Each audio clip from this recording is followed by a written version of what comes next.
Commentaire de saint Thomas d'Aquin sur l'Évangile de Jean, chapitre 11, suite. Et Jésus dit, « Où l'avez-vous déposé ?» Ils lui disent, « Seigneur, viens et vois. » Ici, le Seigneur montre l'affection de son cœur par des paroles. Mais le Seigneur ignorait-il le lieu où il avait été déposé ? Il semble que non. Car de même que, étant absent, il sut par la puissance de sa divinité la mort de Lazare, de même il sut aussi le lieu du sépulcre. Pourquoi donc interroge-t-il à partir de ce qu'il a su ? Je réponds, il faut dire que ce n'est pas en ignorant qu'il interroge, mais pendant que le sépulcre lui est montré par le peuple, il veut que les Juifs confessent Lazare mort et enseveli. Et ainsi il peut soustraire le miracle à l'emprise de tout soupçon. Il y a à cela deux raisons mystiques. L'une est que celui qui interroge semble ne pas connaître ce au sujet de quoi il interroge. Or par Lazare dans le tombeau sont signifiés ceux qui sont morts dans les péchés.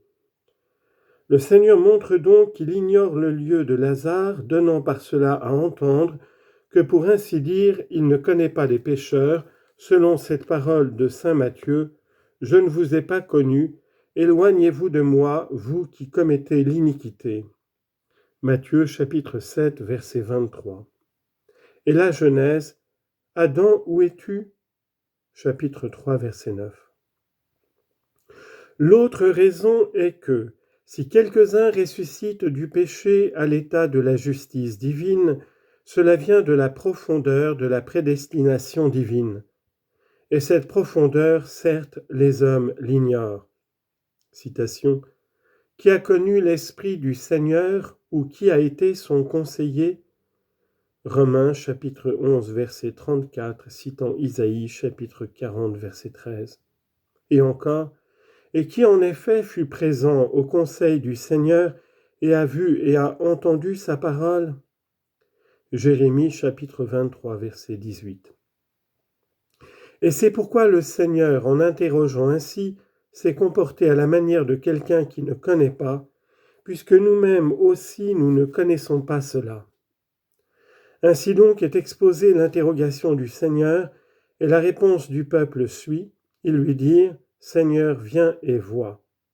Viens en ayant pitié, vois en regardant avec attention. » Citation, « Vois mon humilité et mon labeur, et remets-moi tous mes péchés. » Psaume 24, verset 18. Puis le Seigneur manifeste son affection par des larmes. C'est pourquoi il est ajouté « Et Jésus pleura ». Et certes, ces larmes ne provenaient pas d'une nécessité, mais de la piété et d'une cause.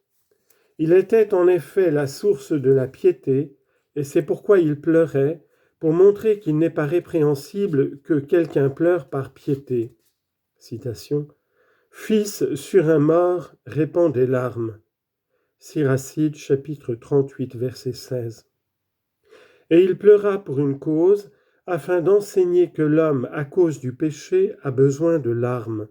Selon cette parole du psaume, « J'ai peiné dans mon gémissement, chaque nuit je baignerai mon lit de larmes. » Psaume 6, verset 7.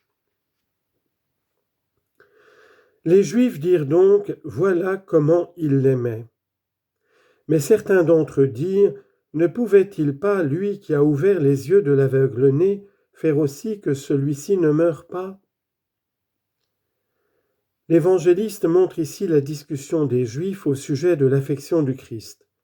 D'abord, il en présente qui admiraient cette affection du Christ, puis d'autres qui, dans le doute, rappellent le miracle accompli auparavant.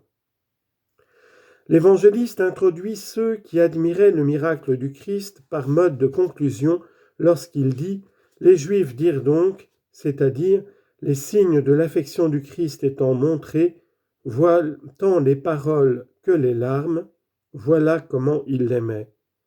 Car l'amour se manifeste au plus haut point dans les tristesses des hommes. » Citation. C'est au milieu des biens d'un homme qu'on connaît ses ennemis, c'est dans la tristesse et le malheur qu'on reconnaît son ami. Siracide, chapitre 12, verset 9, et Proverbes, chapitre 17, verset 17. Et au sens mystique, il est donné par là à entendre que Dieu aime même ceux qui sont dans les péchés. En effet, s'il ne les avait pas aimés, il ne dirait certainement pas « Je ne suis pas venu appeler les justes, mais les pécheurs à la pénitence ». Matthieu chapitre 9 verset 13, Marc 2, 17, Luc 5, 32. D'un amour éternel je t'ai aimé, c'est pourquoi je t'ai attiré, ayant pitié de toi. Jérémie chapitre 31 verset 3. Ceux qui voulaient rendre douteux le miracle accompli faisaient partie des ennemis de Jésus. C'est pourquoi il dit, certains d'entre eux, c'est-à-dire les Juifs, dirent, ne pouvait-il pas, lui qui a ouvert les yeux de l'aveugle-né, faire aussi que celui-ci ne meure pas? Comme s'il disait, s'il l'aimait au point d'aller jusqu'à pleurer devant sa mort, il semble qu'il aurait voulu qu'il ne meure pas. Car la tristesse provient de choses qui sont arrivées alors que nous ne le voulions pas. Si donc, alors qu'il ne veut pas, Lazare est mort, il semble qu'il n'a pas pu empêcher la mort. Bien plus, il semble qu'il n'a pas pu ouvrir les yeux de l'aveugle-né. Ou bien il faut dire qu'ils ont dit cela en admirant, avec la manière de parler d'Élisée, « Où est le Dieu d'Élie maintenant ?» 2 Rois, chapitre 2, verset 14. Et de David dans le psaume, « Où sont tes miséricordes d'autrefois, Seigneur ?» Psaume 88, verset 50. Le relèvement de Lazare. Après avoir montré certains préambules au relèvement de Lazare, l'évangéliste poursuit en traitant du relèvement lui-même. À ce sujet, il fait 4 choses. D'abord, il montre le départ du Christ vers le tombeau, puis l'enlèvement de la pierre, ensuite la prière du Christ, enfin la résurrection du mort. Jésus donc, frémissant de nouveau en lui-même, vint au tombeau. L'évangéliste a soin de dire souvent qu'il a pleuré et qu'il a frémi, comme le dit saint Jean Chrysostome, parce que dans la suite, il devait montrer la puissance de sa divinité. Donc, pour qu'on ne doute pas de la vérité de son humanité, il affirme du Christ les choses les plus faibles et plus humbles de notre nature. Et de même que Jean, parmi les autres évangélistes, montre plus explicitement dans le Christ la nature et la puissance divine, de même aussi il parle à son sujet de certaines choses plus fragiles, qu'il pleura, qu'il frémit, et autres choses de cette sorte, qui mettent en pleine lumière dans le Christ au plus haut point l'affection de la nature humaine. Au sens mystique, il frémit pour donner à entendre que ceux qui ressuscitent de leurs péchés doivent continuellement persister dans la douleur, selon cette parole du psaume « Tout le jour je marchais contristé ». Psaume 37, verset 7. Ou bien il faut dire que plus haut il frémit en son esprit à cause de la mort de Lazare, et qu'ici à nouveau il frémit en lui-même à cause de l'infidélité des Juifs. C'est pourquoi l'évangéliste avait annoncé à l'avance le doute au sujet du miracle de ceux qui disaient « Ne pouvait-il pas, lui qui a ouvert les yeux de l'aveugle, faire aussi que celui-ci ne meure pas ?» Et ce frémissement vint certes de sa compassion et de sa pitié envers les Juifs. Citation, « Jésus, voyant les foules, eut pitié d'elles. » Matthieu chapitre 14, verset 14. Puis l'évangéliste traite de l'enlèvement de la pierre. D'abord, il décrit la pierre, puis il montre le commandement du Christ de bouger la pierre, ensuite la discussion au sujet de l'éloignement de la pierre. Enfin, il laisse entendre l'accomplissement du commandement. C'était une grotte et une pierre avait été posée sur elle.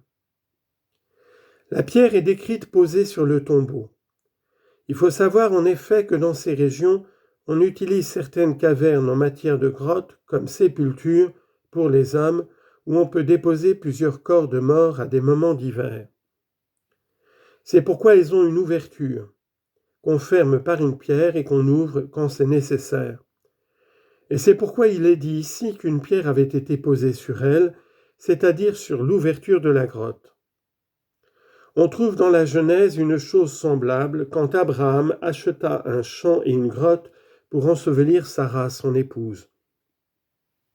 Mystiquement, on entend par la grotte la profondeur des péchés dont il est dit dans le psaume « Je suis enfoncé dans une boue profonde et il n'est rien qui tienne ». Psaume 68, verset 3. Par la pierre placée sur la grotte, on entend la loi qui a été écrite dans la pierre et qui n'enlevait pas le péché, mais tenait les hommes dans le péché, parce que du fait qu'ils agissaient contre la loi, ils péchaient plus gravement. C'est pourquoi il est dit « L'Écriture a tout enfermé sous le péché ». Galates chapitre 3, verset 22. Et aussi Romains 3, 20 et chapitre 7, verset 7 à 25.